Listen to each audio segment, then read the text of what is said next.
prostaglandina proviene del ácido araquidónico, ¿no? Ustedes ya deben haber venido estudiando eso. Entonces, los fosfolípidos de membrana, por acción de la fosfolipasa 2, son los que originan el ácido araquidónico.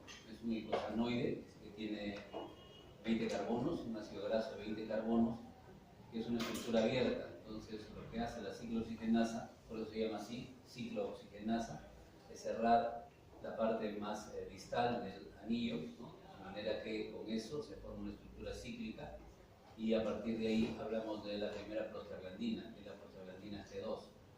Hay dos ciclooxigenasas, ¿no?, principales. En realidad hay una tercera, una COX-3, que está en el sistema nervioso central, pero las que más se conocen son estas dos, ¿no? La COX-1 constitutiva y la COX-2, que puede ser de dos tipos, ¿no? Una constitutiva, que está en el sistema nervioso, el corazón, un poco del riñón, y una COX-2 inducible, que se origina cuando hay procesos inflamatorios, ¿no? Las citocinas, como el factor de necrosis tumoral, puede activar la transcripción y la expresión de la COX-2 inducible.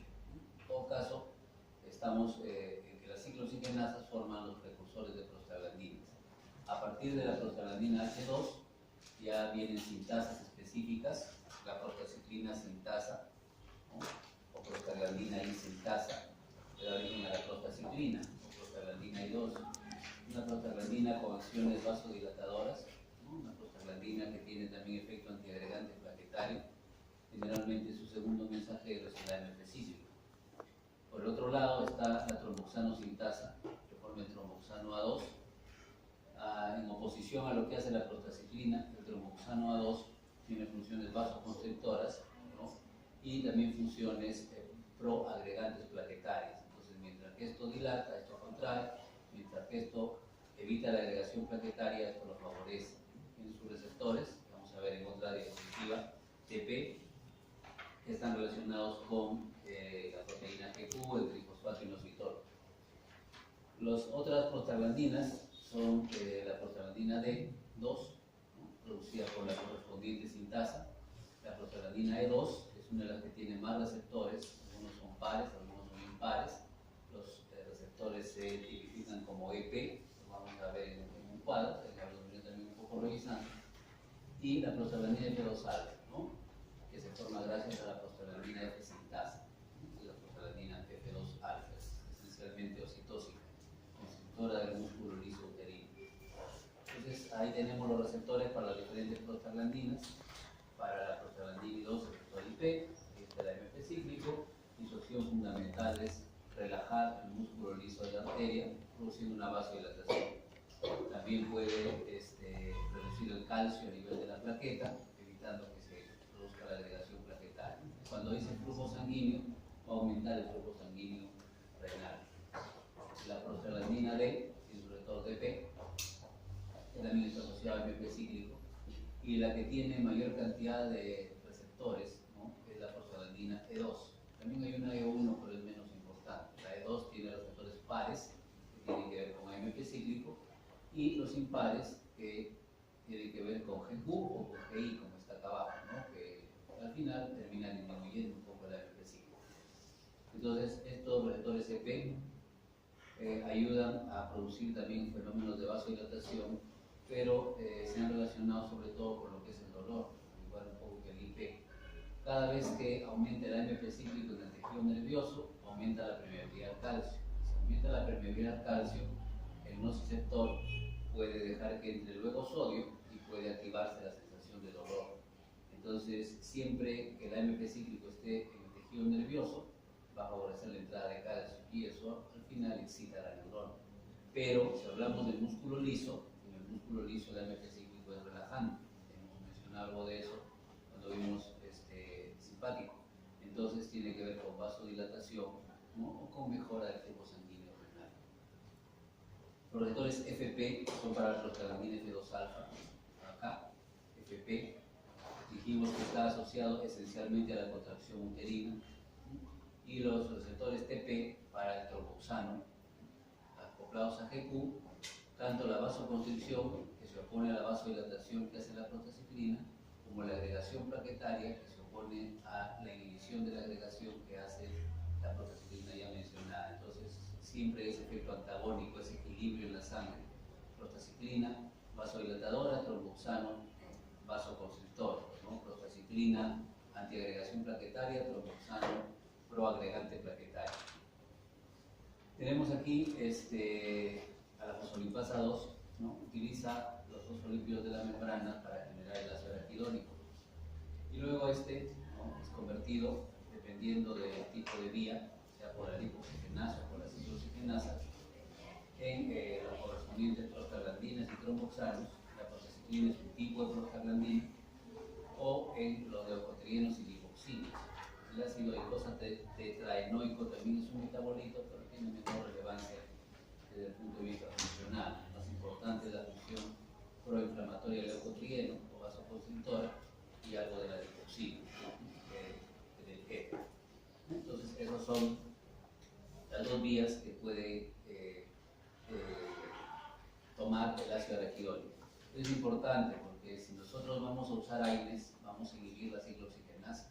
No se van a formar estos metabolitos, pero esta vía va a permanecer.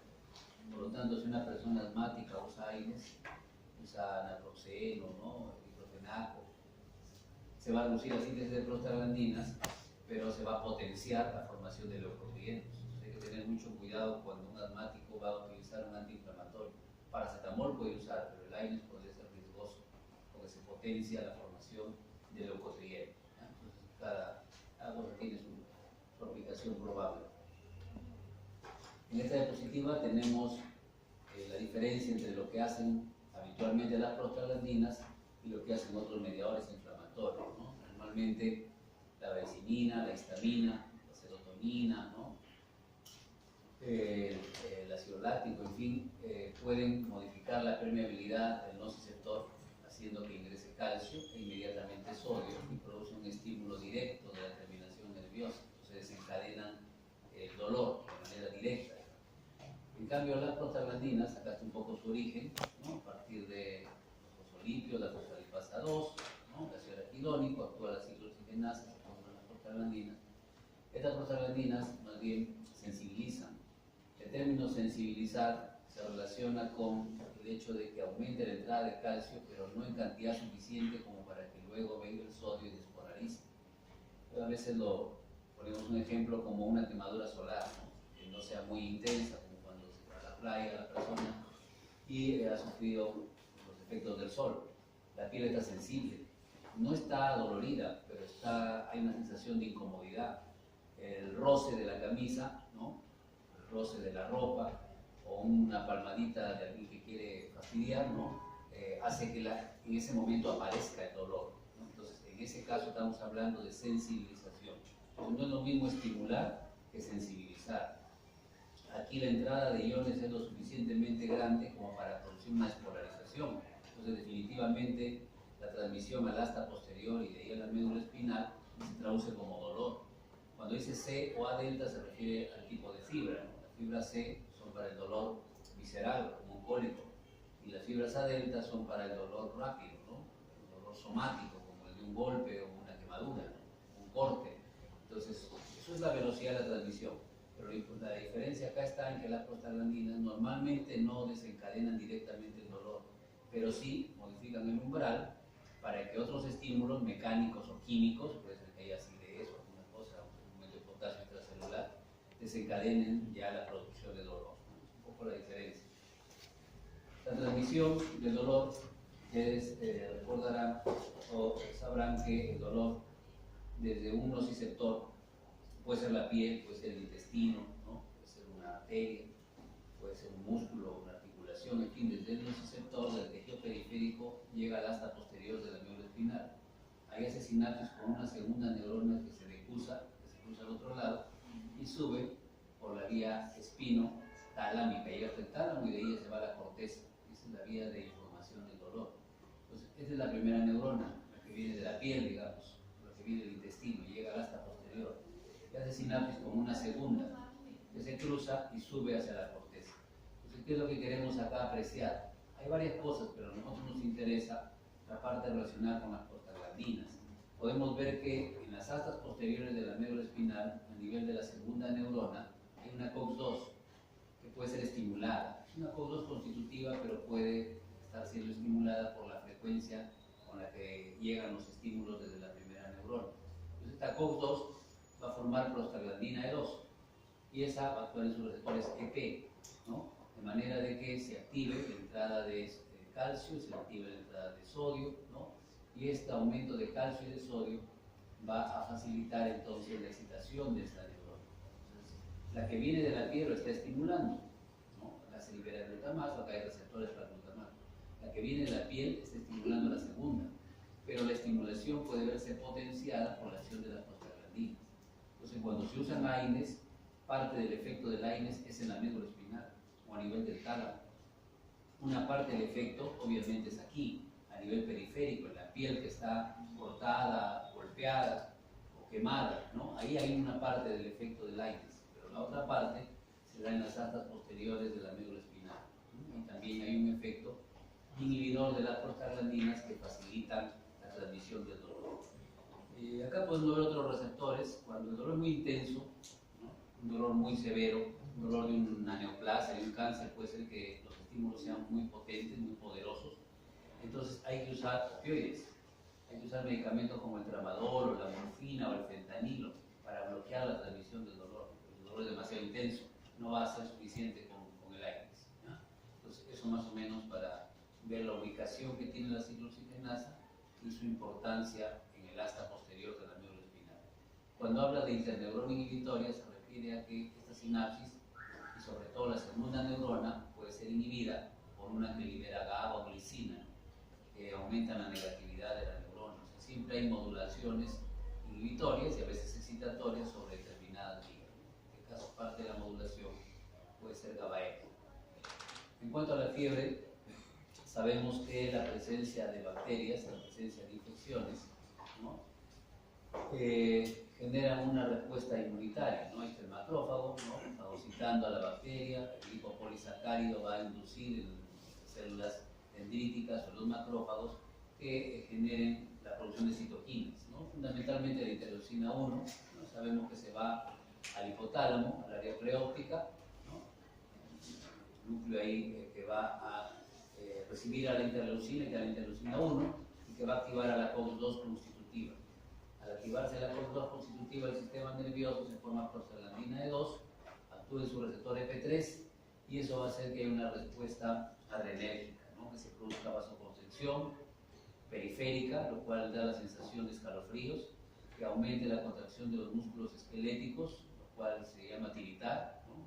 Las contracciones que están sugiriéndonos que aumenta la producción de calor y aumenta la temperatura. Entonces, esta COX-2 obviamente también, al igual que esta de acá, puede inhibirse con los AINES, ¿no? Desde el paracetamol, pasando por el naproxeno, hasta el diclofenac o algún coxib puede inhibir a esta COX-2 y ayudar a controlar la temperatura. Esto lo vimos en su momento y a ustedes lo deben haber revisado para hoy día.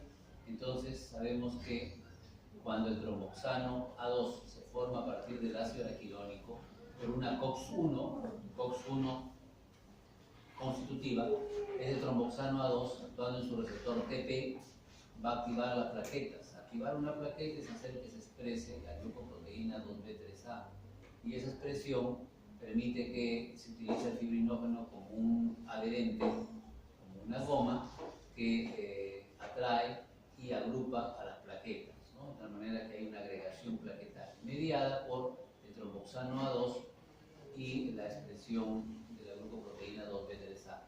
Acá también podemos recordar que la PGI2, la famosa prostaciclina, activa el nitrato ciclasa, lo cual disminuye el calcio. Se está en contra de que haya agregación plaquetaria. Igual lo hace el óxido nítrico. Mientras que el contacto con colágena activa el desinglicerol, trifosfato inositol, libera calcio, y el aumento de calcio dentro de la plaqueta ayuda a activar la liberación de ADP o la expresión de la glucoproteína que actúa como molécula de adhesión, como molécula de adherente. En cuanto a los tipos de COX, ¿no? Es clásico la COX-1 constitutiva y la COX-2 inducible. Entonces, antes hace de 20 años, pues no se conocía la COX-2 constitutiva, solamente se decía, hay una COX-1 constitutiva que forma prostaglandinas para la homeostasis y hay una COX-2 inducible que forma prostaglandinas cuando hay un proceso inflamatorio, cuando hay una agresión, un daño tisular. Pero luego se descubrió la COX-2 constitutiva y se encontró que también tenía funciones fisiológicas, ¿no? Las de la COX-1 son conocidas, el aumento del moco y bicarbonato en el estómago para evitar la erosión del ácido, la producción de tromboxano A2, pero también el equilibrio por la prostaciclina, de manera de que las plaquetas ni se agreguen ni se mantengan muy separadas, depende de la necesidad.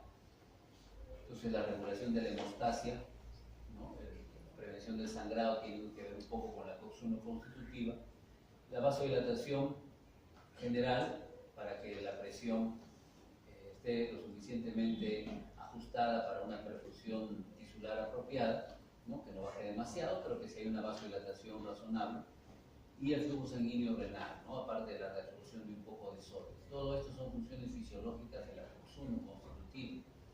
Entonces, la COX-2 constitutiva se encuentra en 3 sitios principales, ¿no? En el sistema nervioso central, ¿no? Donde hemos visto que regula dolor y temperatura. En el corazón, que no está acá, pero está en el corazón, faltaría agregar esto en esta figura, donde regula la perfusión miocárdica, o sea, mantiene la dilatación de las arterias coronarias. Es importante, porque si se reduce la síntesis de prostaglandinas en el corazón, entonces hay riesgo de isquemia, de infarto, ¿no? Y eso es un aspecto importante que acá dice que no se conocía muy bien, pero que poco a poco se ha ido evaluando, se ha ido conociendo, ¿no? Y la COX-2 inducible es la que participa en todas las enfermedades inflamatorias de diferente tipo, crónicas o agudas, ¿no? Y la que hay que inhibir para tratar de reducir el dolor y la inflamación, ¿no? En respuesta a la agresión. Los AINES pueden ser de 2 tipos, ¿no? Y sabemos que hay AINES no selectivos, es decir, que actúan en todas las COX, aunque el efecto es un poquito más importante para la COX-2 inducible y para la COX-1 constitutiva. Y hay AINES COX-2 selectivos, es decir, aquellos medicamentos que se desarrollaron pensando en inhibir solamente a esta, pero lamentablemente no se pudo diferenciar y se encontró que inhibía las 2 COX, ¿no? La inducible y la COX-2 también constitutiva. Y si esto se encarga de mantener el flujo sanguíneo renal, eso ocasionó la muerte de muchas personas, ¿no? El rofecoxib fue el primer COX-2 selectivo que salió, el primer COXIB que salió, hace más de 20 años también, ¿no? Pero fue el primero en salir. Entonces, el visitador médico, al cual verán ustedes, o la visitadora médica que llega, ¿no? Elegantemente vestido y una persona muy amable y simpática y que le regala, que les habla con cortesía, les regala propaganda médica y medicamentos, ¿no? Llegaba diciendo que había salido un nuevo medicamento, pues que se llamaba el rofecoxib y que no lesionaba el estómago, no producía hemorragias, no tenía problemas renales, no alteraba la presión arterial. Entonces parecía lo mejor. Lo que no decía es que había algunos estudios que habían encontrado que podía tener algún problema para el corazón. Como la propaganda es sesgada, ¿no? Se muestra lo que es bueno y se esconde los defectos. Se comenzó a usar rofecoxib durante varios años, por lo menos 15 años. Durante ese tiempo murieron muchas personas, ¿no? Morían de infarto. Entonces no se sabía, pues como muchos eran ancianos, pensaban que se habían muerto porque estaban viejos, ¿no? Murieron, ¿no? A la edad les dio un infarto y se murieron. Pero se hicieron estudios controlados y se encontró que el rofecoxib era el responsable. Entonces el rofecoxib, al inhibir la COX-2 constitutiva, disminuye el flujo sanguíneo del miocardio, ¿no? Y favorece la isquemia y los infartos. Entonces, este medicamento ya desapareció del mercado, ya no se usa. Se ha quedado el celecoxib porque es un poco menos riesgoso, pero hay que utilizarlo solo en las personas que no tienen problemas cardíacos. Entonces, todo medicamento es así, pues, ¿no? Se hace con una intención, pero a veces se encuentra que tiene efectos adversos y riesgos que después hacen que a veces se retire del mercado, que se quede con ciertas precauciones. Esta figura nos muestra a nosotros cuál es el mecanismo de acción de los AINES, ¿no? Como sabemos, El ácido araquidónico tiene que entrar al sitio activo de la ciclooxigenasa y salir convertido en prostaglandina G2. Es el precursor de la H2 y después de todas las prostaglandinas. Entonces, los AINES son inhibidores pues, competitivos, en un principio, ocupan el sitio activo. Algunos de ellos son irreversibles, como la aspirina, que cuando entra al sitio activo produce una acetilación de los aminoácidos que están acá y ya el sitio activo ya no sirve, esa enzima ya no sirve. Pero otros sí tienen uniones que son menos duraderas y pueden ser inhibidores competitivos. Hay que darnos cuenta que la COX-1 tiene un sitio activo más pequeño, este sitio activo es más grande. Que la COX-1 tiene un sitio para fármacos más liposolubles, ¿no? De naturaleza lipídica, mientras que este tiene un sitio para fármacos más hidrosolubles. Y finalmente, los aminoácidos que forman el bolsillo o sitio activo de la enzima no son los mismos, ¿no? Acá la isoleucina y acá la valina. El resto sí son iguales, ¿no? Tirosina, serina, están acá también tirosina, serina, arginina, arginina. Pero hay una diferencia entre la isoleucina y la valina. Estas diferencias permitieron desarrollar medicamentos que fueran COX-2 selectivos, ¿no? COX-2 selectivos. Es decir, que por su tamaño, por su hidrosolubilidad, ¿no? se unen exclusivamente a la COX-2 y no afectan a la COX-1. Esos son los COX-2 selectivos, que hemos dicho serían los llamados COX-SIB, pero también algunos otros como el meloxicam. Y estos de acá son no selectivos, son la mayoría, aspirina, naproxeno, diclofenaco, metamizol, ¿cierto? Ketorolaco, todos esos son COX-2 no selectivos, se unen a los dos.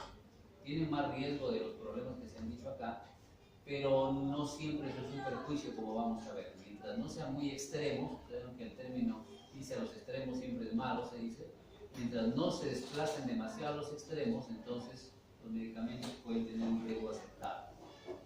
Los grupos de los AINES, ¿no? Vamos a mencionar algunas características de algunos de estos representantes de cada grupo.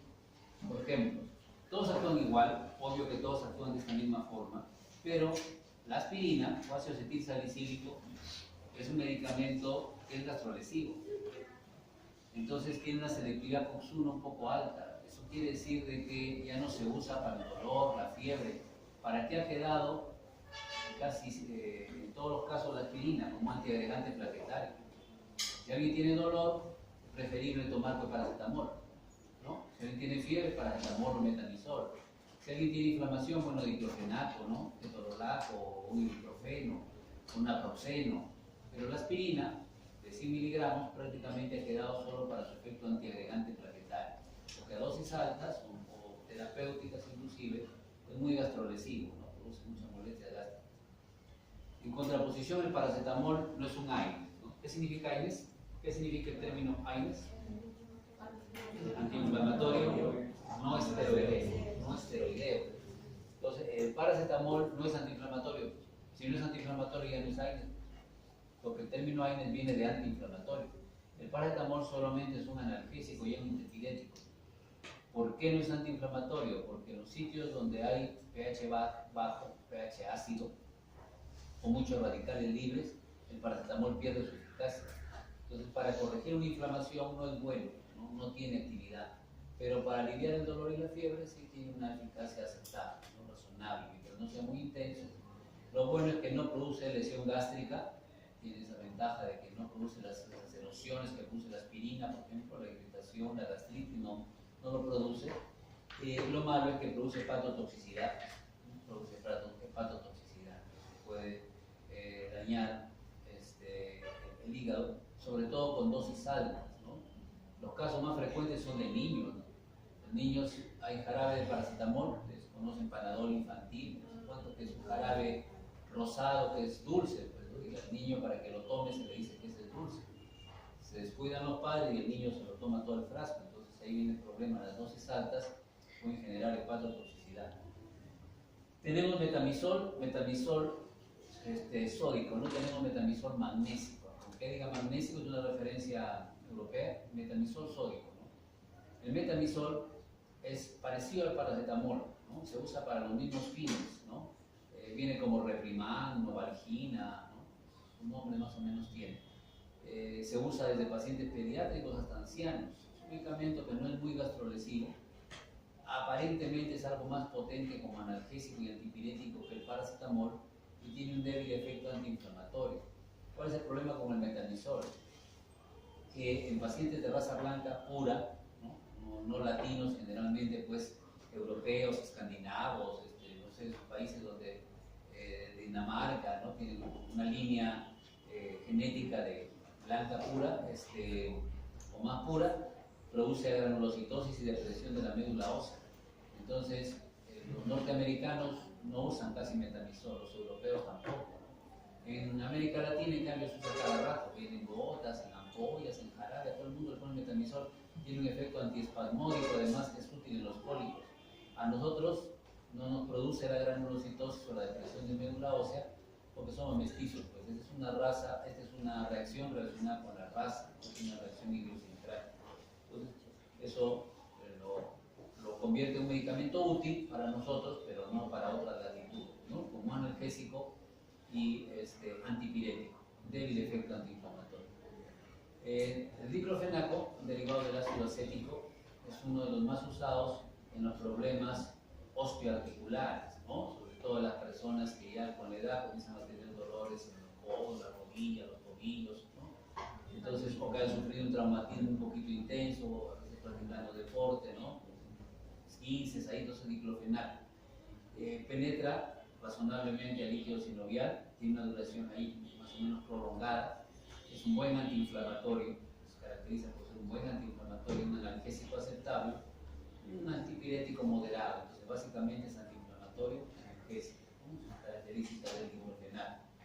La indometacina, también de esta familia del ácido acético, fue un medicamento que se consideraba útil para controlar la amenaza de parto prematuro hasta hace poco, pero luego ya prácticamente ha desaparecido del mercado, ya casi no se utiliza indometacina porque es muy gastrolesiva, al igual que el ácido acetilsalicílico, y junto con el piroxicam, lo vamos a ver en una figura, son tres de los más gastrolesivos, ¿no?, ulceraciones, se vio casos de hemorragia digestiva por indometacina.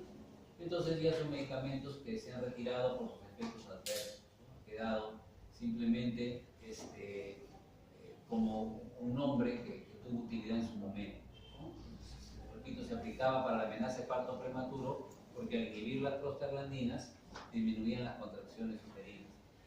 El ketorolaco sí se usa con cierta frecuencia, es el más potente de los AINES como analgésico, el que tiene la analgesia más alta. Se dice que 10 miligramos de ketorolaco podrían equivaler a 1 miligramo de morfina, ¿no?, que es un opioide de alta potencia. Entonces, es el más potente de todos. Ustedes recuerdan en la primera reunión, un poco rápida, dijimos por qué para una migraña, un dolor de cabeza intenso, tiene que usarse 1 gramo de paracetamol, o sea 1000 miligramos, y puede ser suficiente con 60 miligramos de ketorolaco, ¿no?, casi 15 veces menos. Y esto inclusive lo calma mejor que esto todavía el dolor, por su alta afinidad a la ciclooxigenasa. Los dos actúan en la ciclooxigenasa, pero tiene bastante afinidad, atracción con la ciclooxigenasa y no, pues hay que dar cantidades altas para obligarlo a la ciclooxigenasa a ser inhibido, ¿no? El grupo de los AINES aparentemente más seguros, porque esto no es un AINES, los más seguros, se pueden usar en niños inclusive, con frecuencia se usa ibuprofeno en niños, naproxeno igual, se usa en casi todos los grupos etarios, es de los derivados del ácido propiónico. Estos son los más equilibrados. ¿En qué sentido son equilibrados? Que no producen ni mucha afinidad por la COX-1 ni mucha por la COX-2, están en medio, ¿no?, están en medio. Entonces, eso hace de que no tengan mucho problema cardíaco ni tampoco mucho problema gástrico. O sea, no se van tanto para este lado, entonces no producen hemorragias ni daño de la mucosa gástrica, ni tampoco se van para el otro lado y pueden producir alteraciones cardíacas o renales, ¿no? Entonces están como en medio, buscando un poco el equilibrio, ¿no? Entonces, los dos son de los fármacos más seguros, ¿no? Después tenemos el meloxicam y el piroxicam. A pesar de ser hermanos, sucede a veces los hermanos son así, también a veces no, son totalmente diferentes en su seguridad. El piroxicam se concentra en el líquido sinovial, también es un medicamento que puede ser útil en las inflamaciones articulares, pero es muy gastrolesivo, ¿no? Hemorragia digestiva por piroxicam se ha descrito varias veces. Junto con la indometacina y con la aspirina, lo arruinan al estómago de manera que ya casi no se usa. En cambio el meloxicam es como estos de acá, es COX-2 selectivo, entonces al estómago no le hace nada, al riñón tampoco. El problema es que pudiera tener algún problema cardíaco. Meloxicam tenemos, ¿no? Son unos medicamentos que se consideran inhibidores COX-2 selectivos, no COXIB, inhibidor COX-2 selectivos. COXIB son estos que están acá.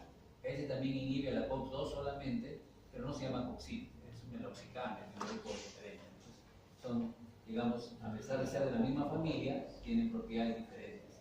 Para la migraña a veces se aplica migradorexina, hasta sale en la televisión, pero la migradorexina, la dorexina tiene clonixilato de lisina. Es un buen analgésico, un antiinflamatorio aceptable, pero también tiene un índice de gastrolesividad un poco alto. Entonces, por ahí no se le usa con demasiada frecuencia por esa razón. ¿Es mayor que el del ibuprofeno? ¿Cómo? ¿Es mayor que el del ibuprofeno? La gastrolesividad, sí, sí, superior. Esto es menor en términos de gastrolesividad. Y en cuanto a los COXIB, les comenté que salió primero el Rofecoxib y está con rojo porque mató a mucha gente de infarto.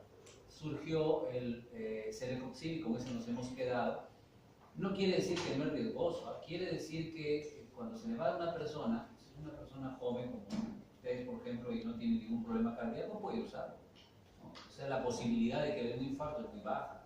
Pero si se va a dar un paciente después de 80 años, no Celecoxib, que además tiene problemas de angina o de insuficiencia cardíaca, corren el riesgo de que se muera. Entonces la idea es que hay que saber a quién dar, ¿no? Hay personas que lo pueden recibir y otras donde podría ser un riesgo. El toricoxib también tenemos, ¿no? También más o menos seguro. Los que están con rojo se descubrieron más o menos recientemente, pero han demostrado que también son tóxicos, entonces no se usan. Básicamente Celecoxib y toricoxib. En cuanto a las acciones de los AINES, ya sabemos que actúan sobre la COX-1 constitutiva y eso modifica las funciones fisiológicas de las prostaglandinas. Más riesgo de hemorragia, más daño de la mucosa gástrica, más problemas en el flujo sanguíneo renal. Entonces se generan efectos colaterales no esperados al afectar a estos sitios. Y la idea del AINES en realidad es dirigirla contra la COX-2 inducible. Cuando hay alguna inflamación, ahí es disminuida gracias a la reducción de las prostaglandinas, y se dice que el AINES también podría inhibir otros mediadores inflamatorios, ¿no? Como el TNF-alfa, podría ser. No es su efecto principal, pero algunos parece que pueden tener cierta capacidad de inhibir a la citocina, puede ser. Esto es bastante útil, se ha tomado de Velázquez también, nos muestra con toda claridad los AINES a los que les gusta la COX-1 son selectivos de la COX-1, o sea, te frían el estómago, el riñón, ¿no? Tienen problemas sobre la presión arterial, en fin. Piroxicam, el peor de todos, aspirina, en segundo lugar, tercer lugar, indometacina. Por eso dijimos hace un momento que este trío, aspirina, ¿no? Indometacina y piroxicam, ya prácticamente no hay, ¿no? Uno busca, encuentra capaz tabletas por ahí en una que otra farmacia, esto prácticamente ha desaparecido. Y esto hay, pero solamente a dosis bajitas. Hay de toda presentación, pero se usan a dosis bajitas como efecto antiagregante plaquetario, porque son muy gastrolesivos. Por el otro lado, están los que prefieren a la COX-2, pero pueden generar infarto, Rofecoxib, que ya no existe en el mercado, es demasiado riesgo, Celecoxib, que sí hay, y meloxicam, que también hay. Y en medio están como los que no se inclinan para un lado ni para el otro, están en el medio de la balanza, digamos, ¿no? Están en una suerte de equilibrio, a la mitad. Naproxeno, que tiene una selectividad 1. Ni es tan salvaje como este, que tiene 600 de índice COX-1, ni es como este, que tiene 0,026, solamente se va a la COX-1, ¿no? Más o menos mitad, ¿no? Hay equilibrado. Entonces, por eso es un buen medicamento. Por ahí cerca está el ibuprofeno, que tiene 0.7, ¿no? Pero puede variar hasta 50, entonces ya ahí hay cierto riesgo. Sin embargo, la mayoría de las veces es similar al naproxeno. Y por ahí cerca está el diclofenaco, que también tiene más o menos 0.7. O sea, el ideal sería el naproxeno. Y por ahí cerca un poco el ibuprofeno y el diclofenaco. Los otros se van más para los extremos. Lo mismo, ¿no? Para no cansarles, lo mismo. Ahí están los que son COX-1 un poco más, los COX-2 y los que están un poco más al medio. Acá es el ibuprofeno, naproxeno, más o menos acá en el medio. No está ni en un extremo ni en el otro. Los AINES tienen acción analgésica dual, ¿no? ¿Qué quiere decir dual? Que actúan a nivel periférico. Dijimos que a nivel periférico se producían prostaglandinas acá, que sensibilizaban. Entonces, en la piel quemada, por ejemplo, en la piel irritada, ahí actúan los AINES. Pero también actúan en el asta posterior de la médula espinal, en esta ciclociclinasa 2. Por lo tanto, lo que nos dice la figura, para no olvidarlo, es que la acción analgésica es doble, ¿no? Es una acción periférica, ¿no? Bloqueando un poco la excitabilidad de los nociceptores, ¿no? Y en astas posteriores. Acá la prostaglandina E2 aumenta la excitabilidad. Si disminuimos esta con los AINES, disminuye la excitabilidad. Y a nivel central, ¿no? En las astas dorsales, la prostaglandina induce perexcitabilidad. Si lo bloqueamos, hay menos excitación. En cuanto a sus características farmacocinéticas, a ver, algunas cuestiones puntuales, ¿ya? La biodisponibilidad es grande para fármacos, por ejemplo, como el naproxeno, 98% de biodisponibilidad. Se puede tomar entonces incluso con alimentos, pues se absorbe casi al 100%, ¿no? Y en la mayoría de los casos, ¿no? Metamizol más del 90%, ¿no? Había unos que tenían 100% como el cetorolaco, 80 hasta 100% se puede absorber por vía oral. Entonces, bueno, la unión a proteínas plasmáticas tiende a ser alta, excepto para el paracetamol. El naproxeno tiene 99% de unión a proteína plasmática. Entonces, casi todo está unido, pero 1% libre. La vida media es variable, eso sí es variable. Algunos tienen, se pueden dar cada 8 horas, como el metamizol. Otros, como el naproxeno, se pueden dar 2 veces al día, ¿no? Otros, como el diclofenaco, ¿no? Que por su vida media corta también podría usarse cada 6 horas, ¿no? Es decir, depende, la vida media va a variar un poco. En el meloxicam se pudiera dar 1 vez al día, porque una vida media de 20 horas. Entonces la vida media es variable. Y el volumen de distribución es pequeño, y eso es lógico, ¿no? Vimos también en la primera reunión. Si se une 99% a proteína plasmática, quiere decir que está 1% libre. Si está 1% libre, no va a pasar mucho a los tejidos, pues el volumen de distribución es chico para la mayoría de estos medicamentos. A pesar de que pasa poco a los tejidos, ese poquito baja la temperatura, alivia el dolor, ¿no? Reduce la inflamación. Imaginen si pasara más. Pero claro, aparecerían también más reacciones adversas. ¿En qué se indican los AINES? Analgesia moderada. Son unas cosas nomás, ya el resto ya más o menos lo pueden leer ustedes, algunas cuestiones. Esto es importante. Si el dolor es fuerte, tienes que usar un opioide. Pues, ¿no? Si un dolor es intenso, no vas a usar pues, un paracetamol, no va a ser eficaz. Tienes que usar tramadol o tienes que usar fentanilo, ¿no? Para la fiebre, ¿no? Para algunos problemas reumáticos, mientras actúa el Farme, que es el medicamento que dijimos la semana pasada, va a controlar la enfermedad a largo plazo, se puede dar para el dolor y un poco la inflamación un AINES. El ácido acetil salicílico en la profilaxis cardiovascular. Los ataques de gota ya casi no se manejan con estos medicamentos, hemos dicho más que son muy gastrolesivos, para resfriado, Panadol antigripal, inclusive existe, ¿no? Y algunos dicen que puede prevenirse el cáncer del colo rectal con AINES, cual está en discusión, es una cosa que está comprobada. No se olviden de que al inhibir la COX-2 en el estómago, se va a producir una gastritis, porque va a haber más ácido, menos moco, menos bicarbonato. Pero también va a haber daño en la mucosa porque aumentan los leucotrienos. Lo primero que dijimos hace algunos minutos es que cuando tú usas un AINES disminuyen las prostaglandinas, pero aumentan los leucotrienos. Dijimos que si había un asmático había que tener cuidado, porque al asmático tú le vas a dar naproxeno y el asmático capaz te hace una crisis asmática grave o el broncoespasmo que tenía se torna severo, ¿no? Porque estás disminuyendo las prostaglandinas, pero estás aumentando los leucotrienos, que son mediadores importantes en el asmático. Hay que tener cuidado con los asmáticos y los AINES. De preferencia usar paracetamol si es necesario para la fiebre y el dolor. Los grupos de AINES tienen sus propias reacciones adversas, ¿no? Son características de la aspirina, la molestia gastrointestinal, el paracetamol, hepatotoxicidad, sobre todo con sobredosis. El metamizol es el que produce la anemia plástica, la depresión de la médula ósea, ¿no? La granulocitosis, pero en pacientes de raza blanca, ¿no? Pues generalmente en nuestro medio no hay tanto problema. Los más seguros, naproxeno, ibuprofeno, ¿no? Algunos como la indometacina, dolor de cabeza, ¿no? Algunos como el Ponstan, había uno que se llama Ponstan, que era ácido mefenámico, puede producir efectos gastrointestinales o diarreas por ahí, pero pues, usamos mucho, y esto nunca olvidar, los Tuxip no te dan del estómago, no sé cuánto, pero hay que tener cuidado, por eso dice valorar sus riesgos cardiovasculares. Efectos adversos, ¿no? Los del estómago, alergia, hay personas que son alérgicas a los AINES que no pueden usarlo, ¿verdad? Pueden usar paracetamol o tienen que usar un opioide, ¿no? Problemas hepáticos con paracetamol, problemas renales, cuidado con los asmáticos, que dijimos, trastornos de coagulación, riesgo cardiovascular con los famosos TOXIP sobre todo, pero acá están mencionados otros. O sea, quiere decir que los AINES no son convenientes en las personas que tienen cuadros de isquemia. Los más peligrosos son estos, de hecho este de acá, ¿no? Pero podría darse algún riesgo con algunos otros que parecen más seguros. No quiere decir que no hay un AINES totalmente seguro. Y para terminar, se despejen unos minutos, unos 5 minutos antes de empezar el examen, algunos aspectos de uso, ¿no? que siempre son importantes recordar porque los AINES se usan con mucha frecuencia, ¿no? El tratamiento debe ser precoz. ¿Qué quiere decir eso? Que muchas personas que les duele la cabeza, por ejemplo, ¿no? Pero le duele poquito, dice, no me duele mucho, no quiero tomar pastillas.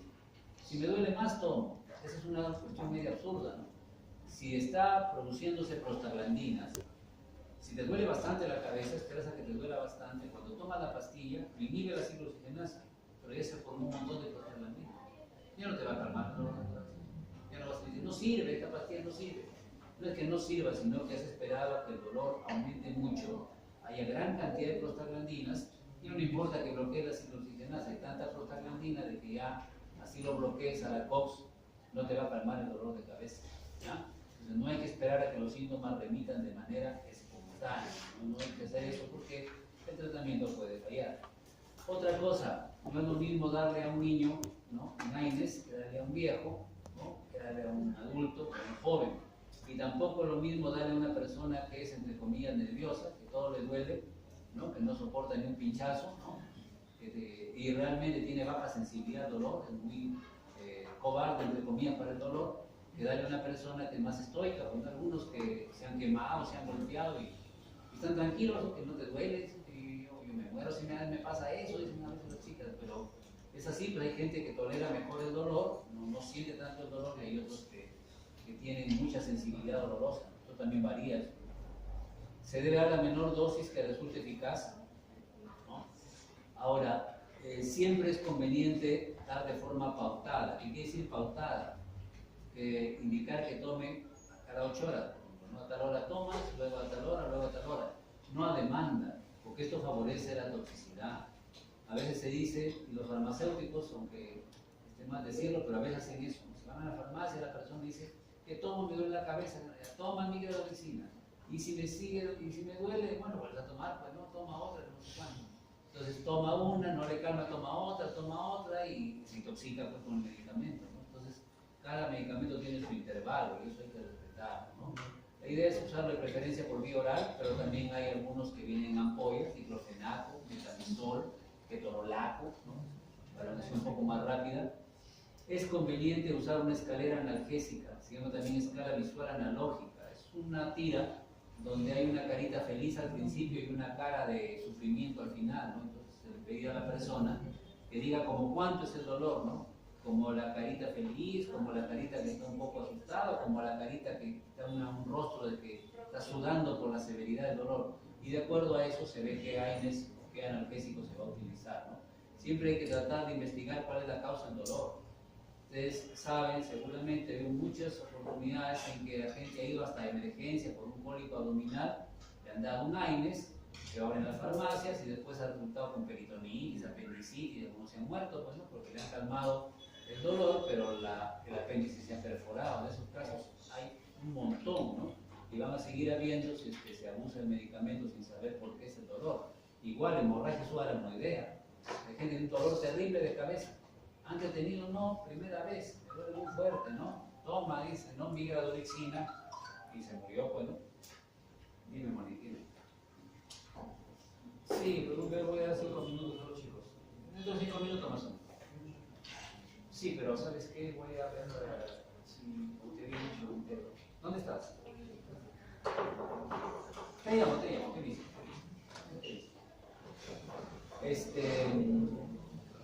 A ver, Y esto último, ya acabamos chicos, ya sé que están cansados, ya acabamos, para que tomen unos minutos, se despejan rapidito antes de empezar, ¿ya? Los aires tienen techo analgésico. ¿Qué quiere decir techo analgésico? Quiere decir que no se debe superar la dosis máxima apropiada, ¿ya? O sea, si lo máximo que debe recibir paracetamol es 1 gramo, ¿no? Digamos 2 veces al día, ya eso no más. Pues. La gente dice, no me he hecho bien, otro gramo más, van a aparecer efectos secundarios y no se va a aliviar el dolor. ¿Ah? Entonces eso es importante tenerlo presente. Ya. A ver, 5 minutos, un poquito menos, alguien que quiere ir al baño, ¿no? Dejarse un ratito antes de regresar, ¿ya? Apuren porque nos hemos